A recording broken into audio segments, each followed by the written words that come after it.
Hi, I'm Jason Bender, lead designer of Command & Conquer 4. Today I'm going to be talking about the offense crawler. A major gameplay element of CNC4 is that you're playing on a team.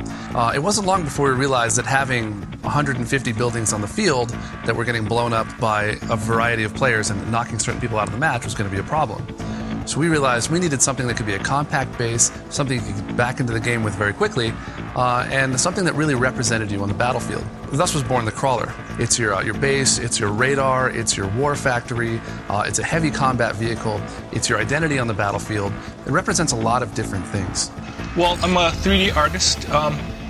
I was responsible for the look and design for the GDI and NOD crawlers. And here is a high-res model of our offensive crawler. It was, since they had to perform a lot of functions, it was important to get them to transform accurately. When they were in vehicle mode, I wanted them to look like a tank that walked. And then when they turned into their structure mode, it was important for me to make it look like a building and not a parked vehicle. I have to make two models and put in one textures. I receive a concept which just the 3D models shape of it.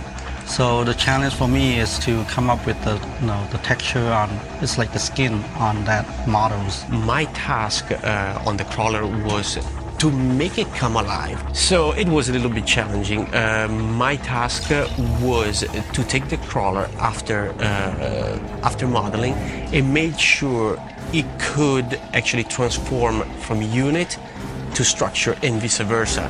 And also that the procedural destruction that you see featured in the game was working correctly. In CNC4 we wanted to introduce a deeper degree of destruction, try to give to the player a good satisfaction feeling when they manage to destroy one of the larger units.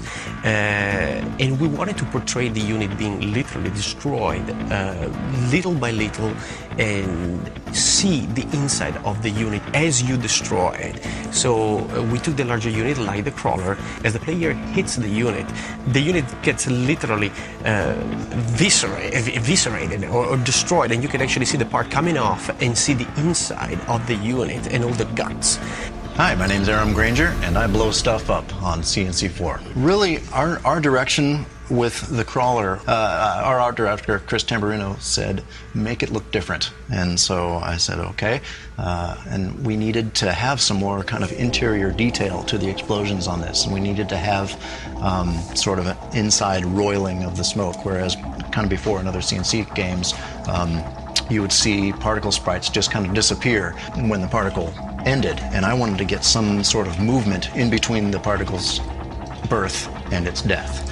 The crawler itself, since it's such a big unit, every time it hits on the crawler system, you get a different explosion coming out with different debris, and it will go through its death state. It has a whole another death animation that Umberto did, and then its final explosion, final death. And so that's kind of the big deal about the crawler. So the crawler functions as not only your base of operations, a large vehicle, but also your war factory and your personality on the field. It's a rallying point for everything you do.